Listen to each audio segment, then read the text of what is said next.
சமத்துவம் நேயர்களுக்கு வணக்கம். கதிர் டிவியை தொடர்ந்து நம்ம சமத்துவம்னு ஒரு சேனல் தொடங்கியிருக்கோம். மறக்காமல் இந்த சேனலுக்கும் கதிர் டிவி போன்ற ஆதரவு கொடுங்க. மறக்காமல் நம்ம சேனலை சப்ஸ்கிரைப் பண்ணி பாருங்கள். உங்கள் நண்பர்கள் மற்றும் உறவினர்களுக்கு பரிந்துரை செஞ்சு சமத்துவம் சேனலை சப்ஸ்கிரைப் பண்ண சொல்லுங்கள். அதாவது ஆளுநர் அவர்கள் சட்டத்தை மீறி ஒரு விஷயத்தை செய்கிறாரு. என்னன்னு பார்த்தீங்கன்னா, அதாவது சுப்ரீம் கோர்ட்டில் தீர்ப்பு வந்திருக்கு. இனிமேல் அரசு கையில் தான் வேந்தர்கள் நியமிக்கிறது எல்லாமே இருக்கணும். ஆளுநர் அரசு என்ன சொல்லுதோ அந்த சட்டத்தை இயற்றுதோ அதுக்கு சைன் போடுறது மட்டும்தான் அவருக்கு வேலை. அதுவும் இந்த காலக்கெடுவுக்குள்ள ஆளுநர் போட்டாகணும் அப்படின்னும் ஒரு விதியை சுப்ரீம் கோர்ட்டானது ஆளுநருக்கு விதிச்சிருச்சு. அதுக்கப்புறம் பார்த்தீங்கன்னா, இது ஆளுநருக்கு மட்டும் இந்த விதி இல்லை, இது குடியரசுத் தலைவருக்கும் பொருந்தும் அப்படிங்கிற ஒரு விஷயத்தையும் சுப்ரீம் கோர்ட் அறிவிச்சிருச்சு. அதுக்கப்புறம் பதர்ன சங்கி கும்பல்கள் ஐயோ அம்மான்லாம் கத்துனாங்க. விவாதத்தில் பங்கேற்றுட்டு முதல்ல சங்கிகள் என்ன சொல்லுவாங்கன்னா, ஆளுநருக்கு உரிமை இருக்குங்க, அவர் எத்தனை காலங்கள் வேணாலும் கெடு வைக்கலாம், நிறுத்தி வைக்கலாம், அது அவரோட உரிமைங்க, சட்டம் கொடுத்துருக்க உரிமைங்க எல்லாம் பேசினாங்க. இந்த தீர்ப்புக்கு அப்புறம் அவங்களாம் வாயடைச்சு போனாங்க.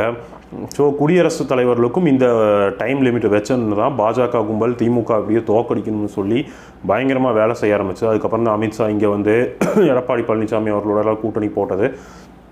இதற்கு இடையில் பார்த்தீங்கன்னா என்ன பிரச்சனைனா, அதாவது ஆளுநர் ஊட்டியில் சட்டவிரோதமாக மீட்டிங் போட போகிறேன் அப்படிங்கிறாரு. என்னன்னு கேட்டிங்கன்னா, பல்கலைக்கழக வேந்தர்கள் மீட்டிங் இனி ஆளுநர் நடத்தக்கூடாது, முதலமைச்சர் தான் வேந்தர், அதனால் முதலமைச்சர் தான் நடத்தணும். ஸோ நான் முதலமைச்சருக்கு எதிராக ஒரு போட்டி மீட்டிங் நடத்த போகிறேன்னு சொல்லி, அதாவது நான் கான்ஸ்டியூஷனாக நான் சட்டத்துக்கு சம்மந்தம் இல்லாதமல் ஸோ சட்டத்தை மீறி செய்யக்கூடிய வேலையை செய்கிறாரு. அதாவது ஒரு சாமானியனுக்கு சட்டம் எப்படி வேலை செய்யுது, சட்டத்தை மீறி அவர் வேலை செஞ்சால் அவர் அரெஸ்ட் பண்ணுது. ஆனால் ஆளுநர் அதை மீறி வேலை செய்கிறாரு. அவருக்கு என்ன நடவடிக்கையோ அதை சட்டம் எடுத்தாகணுங்கிறத நம்ம கருத்து. ஆனால் ஆளுநர் அவர்கள் என்ன பண்ணுறாரு, இதுக்கு துணை குடியரசுத் தலைவர் ஜெகதீப் தன்கரையும் அழைக்கிறார். அவரும் நான் கலந்துக்கிறேங்கிறாரு. ஸோ அப்போது திமுக கூட்டணி கட்சியான பலரும், ஸோ இந்திய கம்யூனிஸ்ட் கட்சி, இந்த மாதிரி பல பொது உடைமை கட்சிகள் அமைப்புகள் எல்லாம் ஆளுநருக்கு எதிராக கருப்பு கொடி போராட்டத்தை ஊட்டியில் அறிவிச்சிருக்காங்க. ஆளுநரோட நோக்கம் என்னன்னா, ஸோ இந்த துணை குடியரசுத் தலைவர்களாக வரும்போது தமிழ்நாட்டில் ஒரு அசாதாரண சூழ்நிலை வேணும், நம்மளுக்கு எதிராக போராட்டத்தை அவங்க முன்னெடுக்கணும், அந்த கருப்பு கொடி காட்டணும், ஸோ இந்த மாதிரி விஷயத்தையெல்லாம் அவங்க முன்னெடுக்கணும் அப்படிங்கிற ஒரு விஷயந்தான் ஆளுநருக்கு ஒரு அஜெண்டா. இதனால் கலவரங்கள் உண்டாகணும், சட்டம் ஒழுங்கு சரியில்லைன்னு சொல்லணும், தமிழ்நாட்டில் இந்த மாதிரி பிரச்சனை எல்லாம் முன்னெடுத்து போகணுங்கிறது தான் ஆளுநருக்கு ஒரு வேலை. ஸோ அதன் அடிப்படையில் தான் ஆளுநர் இந்த வேலையும் செய்கிறாரு. இது துணை குடியரசுத் தலைவர் ஜெகதீப் தன்கரும் இந்த சட்டத்தை, அதாவது உச்சநீதிமன்றம் தலையிட்டதை ரொம்பவுமே அவரும் விமர்சித்து பேசுகிறாரு.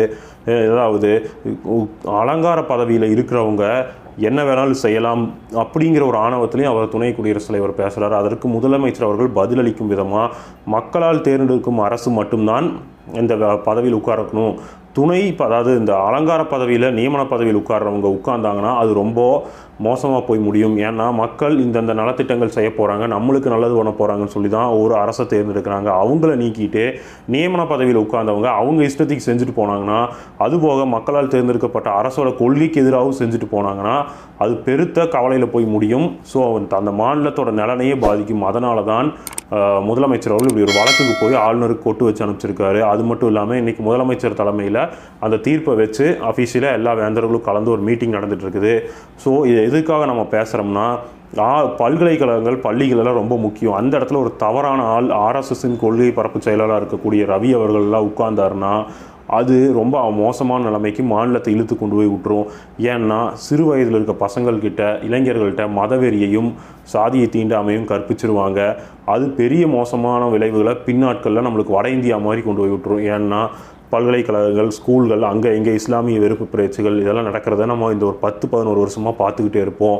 இஸ்லாமியர்கள் உடையை வைத்து கண்டுபிடிங்கள் இப்படிங்கிற மாதிரி பேசுகிறது, இந்த மாதிரி பல விஷயங்களையும் இந்த 10-11 வருஷத்தில் நடக்கிறத நம்ம பார்த்துருப்போம்.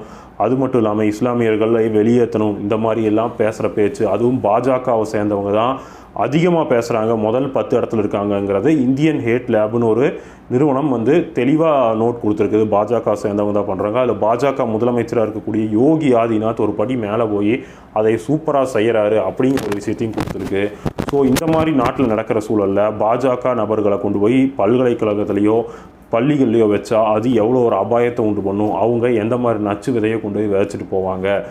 அப்படிங்கிறத நம்ம யோசிக்கணும். இந்த பாஜக ஆர்எஸ்எஸ் கும்பலுக்கு சட்டத்தை மீறணும், இந்த சட்டம் கான்ஸ்டியூஷனை முடிக்கணும் அப்படிங்கிறதுல அவங்க தெளிவாக இருக்காங்க. அதனால தான் அந்த கான்ஸ்டியூஷன் என்ன சொல்லுதோ அதை மதிக்காமல் சட்டமெல்லாம் அது உனக்கு தான்ப்பா, எங்களுக்கெல்லாம் அது கிடையாது, எங்களோட சட்டமே வேறு, மனுஸ்மிருதி தான் எங்கள் சட்டம் அப்படின்னு மண்டையில் ஏற்றிக்கிட்டு அவங்களுக்கு தோணுனதெல்லாம் செய்கிறாங்க. அதன் நிலைப்பாடு தான் இன்றைக்கி ஆளுநர் போட்டி கூட்டம் நடத்துறேன்னு சொல்லி அறிவிச்சிருக்காரு.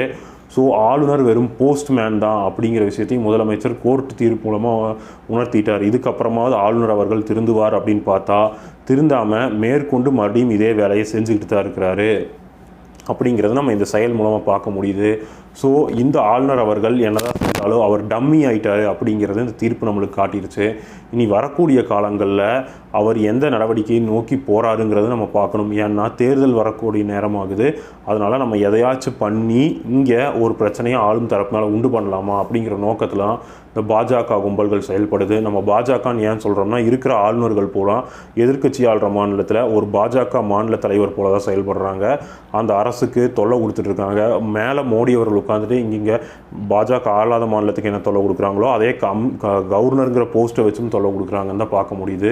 அவங்களாம் கவர்னர்கள் அப்படின்னு நம்ம பார்க்கக்கூடாது. அவங்களாம் பாஜகவின் இன்னொரு மாநில தலைவர்கள் தான் நம்ம பார்க்கணும். ஏன்னா அவங்க செயல்பாடப்படி இந்த விமர்சனத்துக்கு அவங்க நாங்கள் இப்படி இல்லை அப்படின்னு சொல்ல முடியாது. ஏன்னா அவங்க அதை நம்ம சொல்ல மாதிரி தான் நடந்துக்கிறாங்க. அதாவது நான் பாஜக மாநில தலைவர் தான் அப்படின்னு வெளிப்படையாக அறிவிக்க மட்டும்தான் இல்லை ரவி அவர்கள்.